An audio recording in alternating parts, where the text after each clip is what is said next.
Hey there, beautiful people. I'm Avis Boone. So glad to have you join me here on That's How We Roll, the podcast where we go behind the curtain, up on stage, or out in the world and talk with professionals, entrepreneurs, business owners, organization leaders, creatives, and artists about their business, their creativity, their goals, and about their lives. And hey, whatever else we want to talk about. So sit back, relax, and enjoy.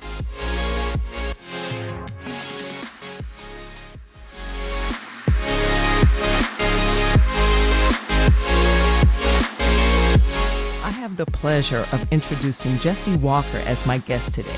Jessie is a scenic artist and a member of the International Alliance of Theatrical Stage Employees United Scenic Artists Local.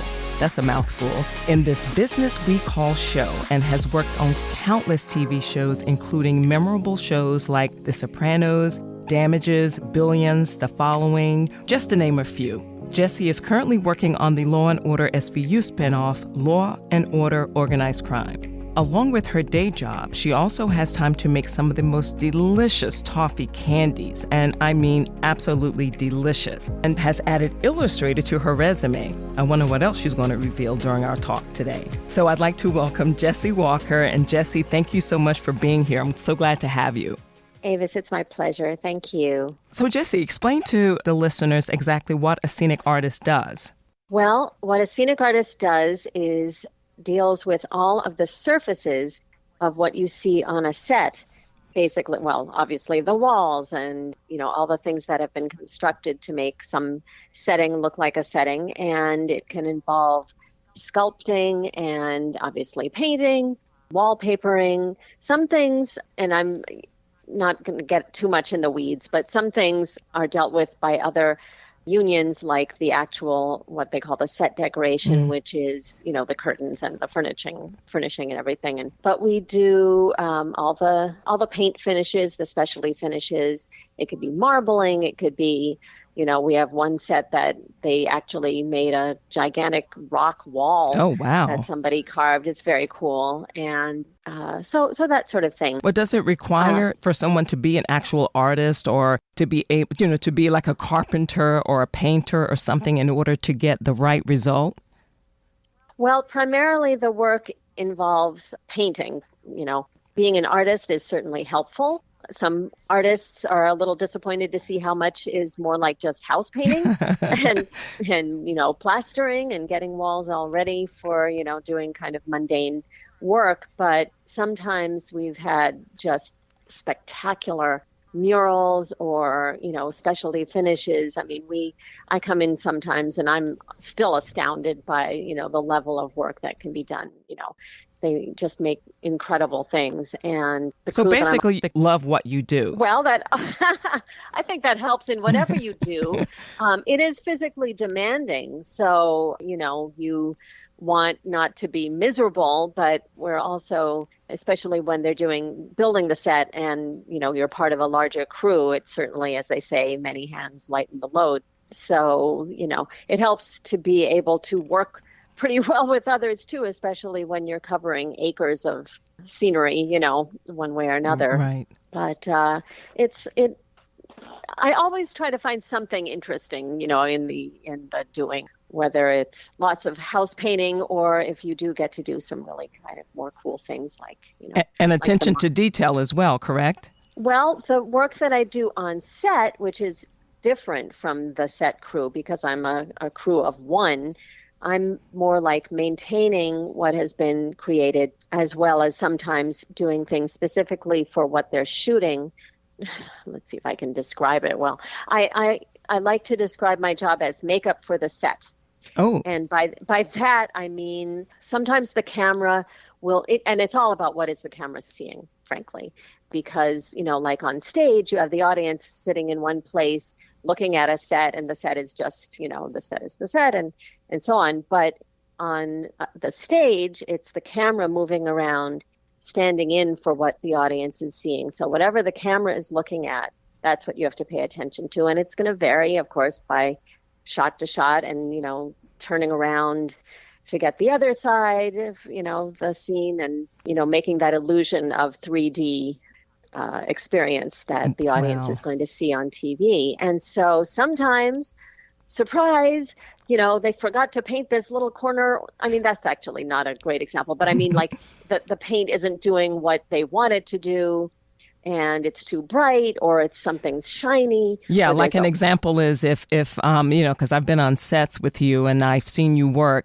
So, the camera is looking at something that's supposed to be a mirror, but all of a sudden the mirror is too shiny. So it has to look like a mirror, but it can't be shiny. Right. Well, you don't want the mirror to be showing the camera, for one thing. So, or the boom pole or whatever, it's like keep it subtle so that it's still nice and shiny, but get rid of what you need to get rid of. And I'm always fighting against the sentiment, oh, we'll fix it in post, which just is soul crushing to me. I'm like, no, that's why I'm here. And sometimes they do have to fix it in post. I mean, usually it's a bigger problem than something I can deal with or whatever.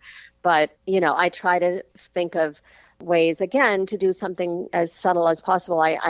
I have this sort of saying to myself that if you notice what I did it wrong. Oh, and, right.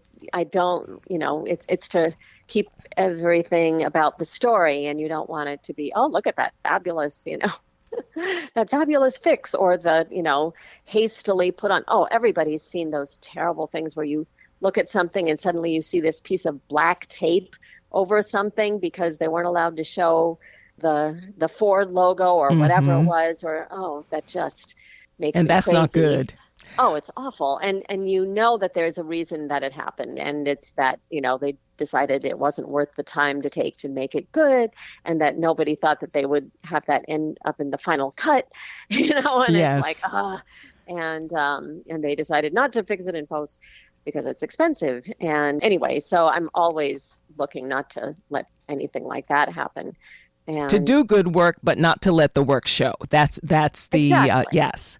Well, Now, how did you get started in the business, or did you do something before? Like, what did you do before this, and just how did you get started in this department as a scenic in the business? Well, my background was theater, and I was going to be a designer primarily, I hoped, for opera when I came to New York. And unfortunately, it's, very competitive, and they only need, one designer, but they always need a lot of painters. And so I kept kind of getting more easily into the painting work. And so I sort of, let that be the guide. And frankly, I enjoyed it. I mean, I was doing they used to have Toy Fair in New York. I don't know if you were ever part of that. I was part of Toy Fair, yes. Yeah.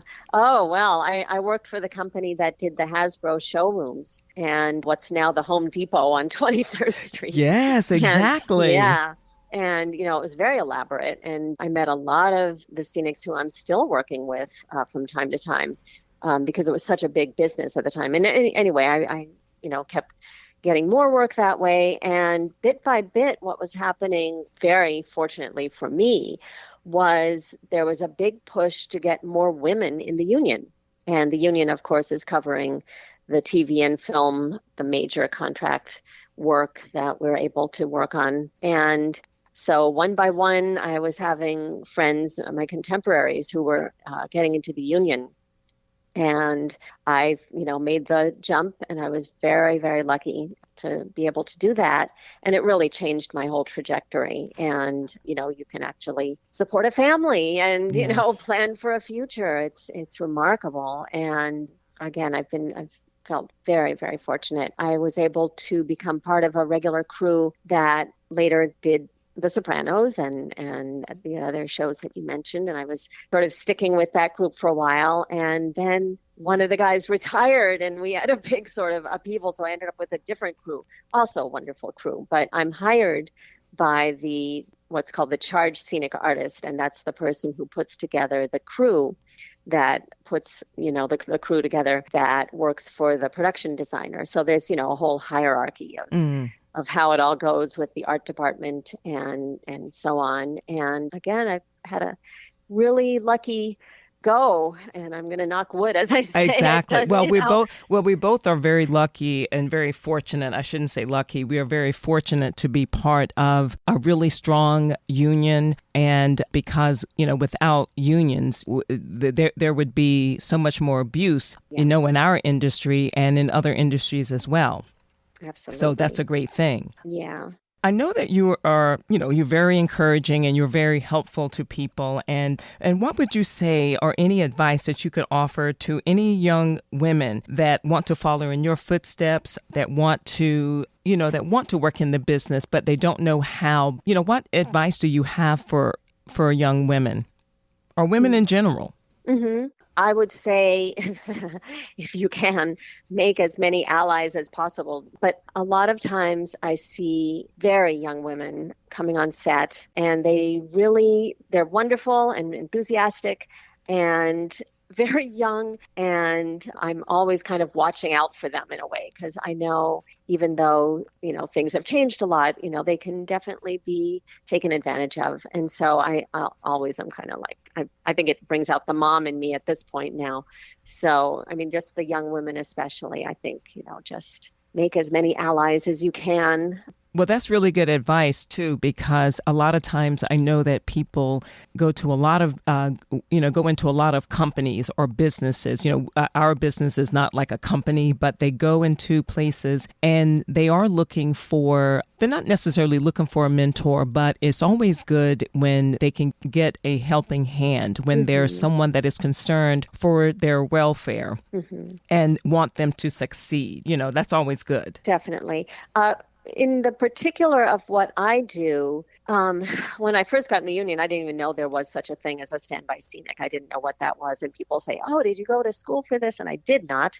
Everything I learned about what to do on that particular job, I've learned on the job. Our union has an apprenticeship program, which is very tough. Frankly, they only take a few people at a time, but it's hard to beat that kind of experience that, you're placed from job to job. And I think you're given just such a broad view of everything that happens. So if you're really serious about becoming a scenic artist, I would certainly look at the union website and, see what they say there. But again, once, there are a lot of production assistants who do want to do art department kind of work. And I know some of them are able to become the art department PA or whatever. And I think you do get to see a lot. I haven't done work in the shops for a while. And the shops are, when I say shops, I mean the theater shops. They're the ones who do the Broadway sets and other, touring companies and things like that. And that's a whole different kind of thing. I think a lot of people are studying, it's like you hear in high school, we love to do all the shows, and then they go and look up the colleges that, teach all that kind of stuff. When I was in college, there were not that many professional programs. There are so many now. Yeah. And so many focused on film. I'm just, astonished. So a lot of people are coming really with a lot of training already, which is always amazing. So, but again, I sort of I did not have a straight line exactly when I got into this. Again, I feel like a lot of it, I sort of went with the least resistance kind of thing. Oh, well, I got this job. Okay, I'll take this job, blah, blah, blah. And somebody knew somebody. And that's what I'm talking about. Like with allies, it's like, I'm Yes. always happy to speak to anybody who's interested in this and tell them what my experience is. But again, everyone has a different experience and different skill sets and, different paths. So, I mean, when you ask that question, I'm kind of like, well, it's mostly, be open to the possibilities that come your way, which is hard to do sometimes. And Right. and maybe I would love to say, I wish I could have said this to my younger self, don't let fear be what stops you from doing things. And Because that's sometimes the hard. path to somewhere is not necessarily a direct path. There may Absolutely. be, there's always curves in it. Absolutely. Yeah. I mean, we all have those roads not taken. And, Yes. I think about where I am right now, and it's great. And, I know I probably would not have the family I have if I had done something else. But then, there's always that thing's like, well, if I had done this, that would Yeah. kind of thing. But, it's regrets really don't do any good. And it's not even just regrets, but I mean, it's like the what ifs, keep you up at night. Yeah. And that's, Yeah. Well, I wanted to, before I go on to the next thing, I wanted to know if you have, what is something that maybe not necessarily a bad thing, but just something strange or weird that has ever happened that you had, that it was just all you that had to fix it, something gone wrong on a set. Well, and it isn't always stuff that goes wrong. It's sometimes literally they look at something and it's like, oh, we need to do this, But one of the things that went wrong was they were doing a stunt scene in a house, an actual house, a kind of dilapidated house. It was actually for the show called The Following, which we went to every spooky place in the New York area. And there was this big stunt scene, and an actor literally was thrown through a wall. It was a really, skimpy wall, but it was through the wall, big hole in the wall. And I remember it was like, cut. And everybody kind of looked at it. And I think the UPM, the production manager, was there, and he turned to me and said, oh, so can you fix it? Because it was one of those things, it's like, they got that shot. That was great, But then they had to turn around and they were going to shoot it and the other side. And Kevin Bacon was supposed to be leaning right up against it, hiding around the corner from it. And it's like, I had to fix a hole in a real wall. And so with cardboard and, contact paper and something. And I was, again, my mind, and this is definitely something I would never have known that happens for me. It's like I get super focused in those situations. I'm not, you can't panic. Ugh. But no, I get super focused. It's like, okay, so I have this and this and this. And I was able to find what's called show card, which is like basically heavy cardboard. Oh, and also the whole crew broke for lunch, which meant that I had about 45 minutes to an hour to do the job, which is like a huge amount of time. Sometimes I have like no time.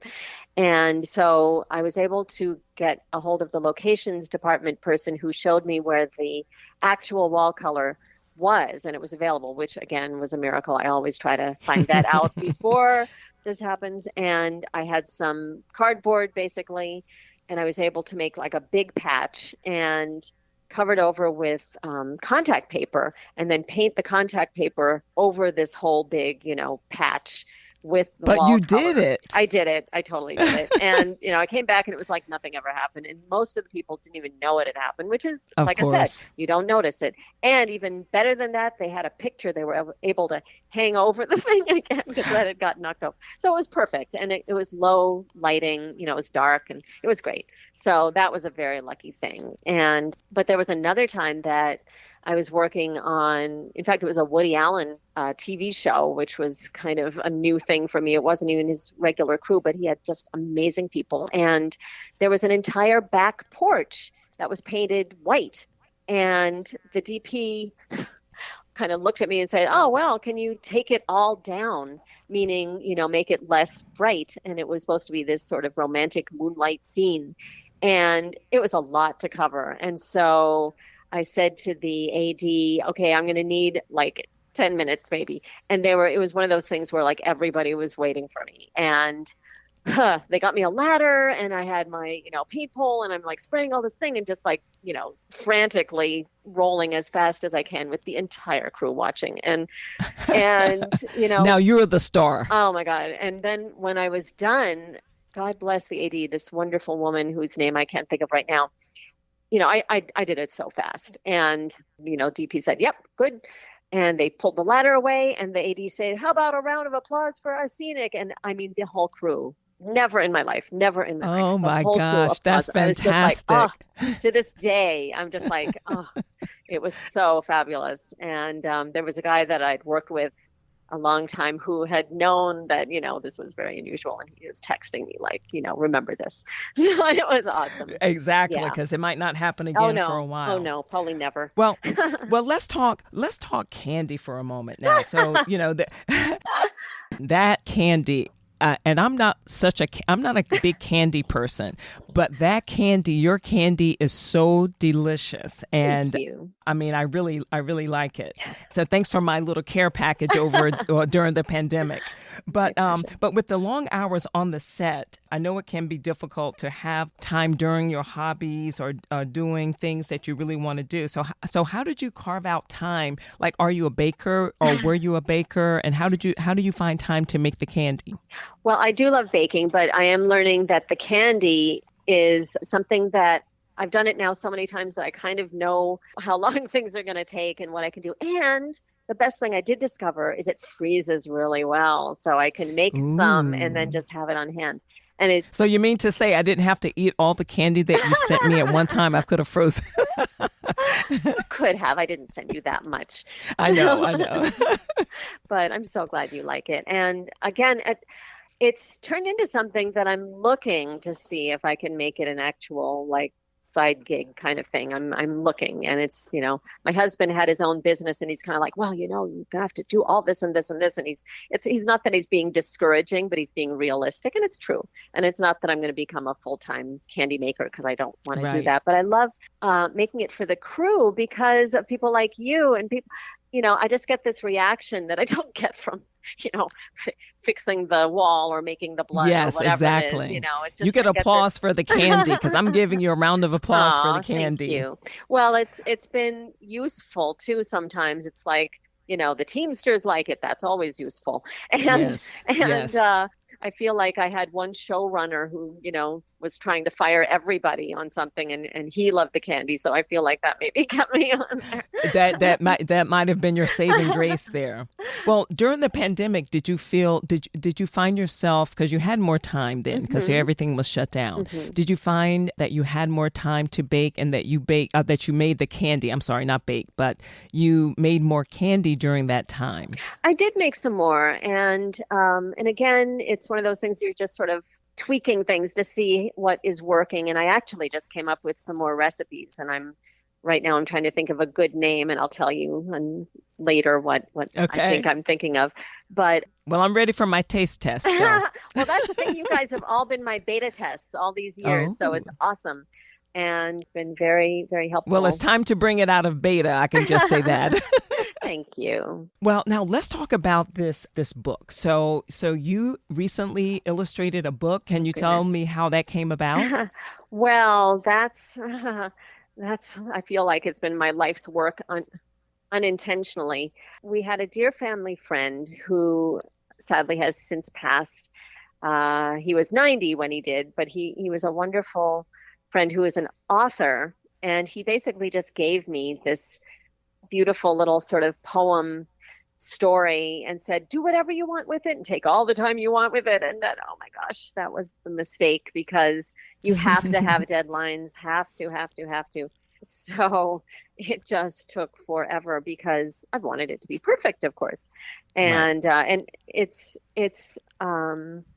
a very quiet book. I'm actually going probably to be self-publishing, but the options for doing that now are so much better than they were when I started a long time ago. Exactly. And I've had a really nice response from people who I've shown the pictures to, and I can show you some pictures Okay. later.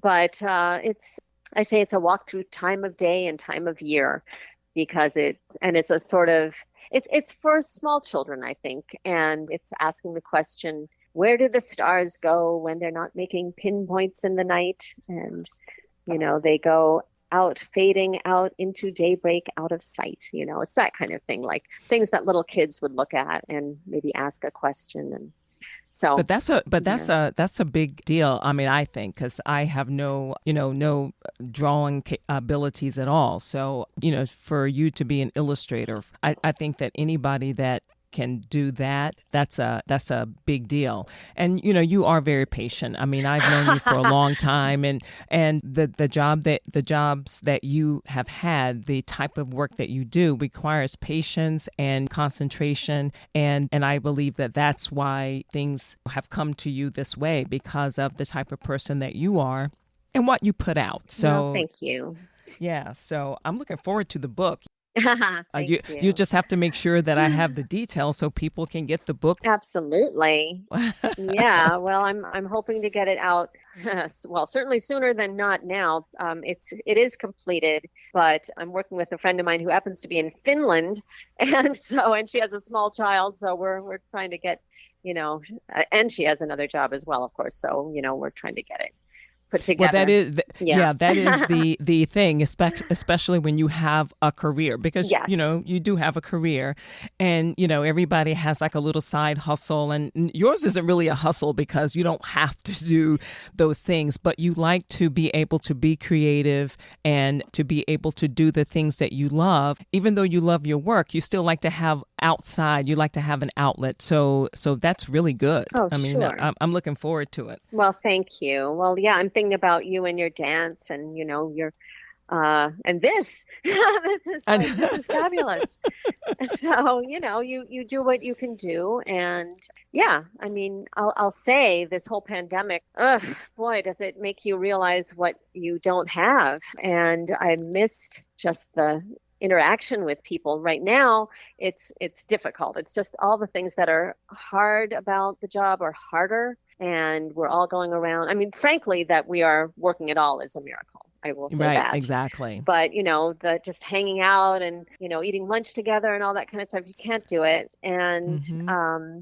it's yeah. I mean, I'm again, the candy actually is maybe even more important right now because I'm like just going Yeah. around, and of course it's all pre-wrapped and everything, so I'm not touching anything, but I'm just getting really nice responses from those who like it, and that makes me happy.